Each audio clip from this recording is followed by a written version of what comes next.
सदा लंगे पंज तन दे घराने दा जेड़ा लंगर खांदा बोले सुभान अल्लाह, बोले सुभान अल्लाह, ऊंची आवाज ना बोले सुभान अल्लाह, बोले सुभान अल्लाह। चलदा ए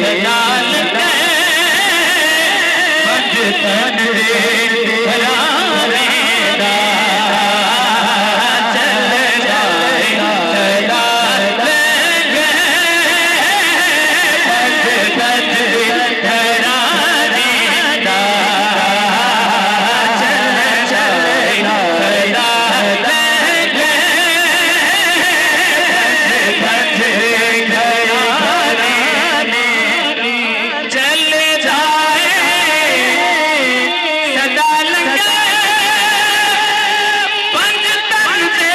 घराने दा पंडिता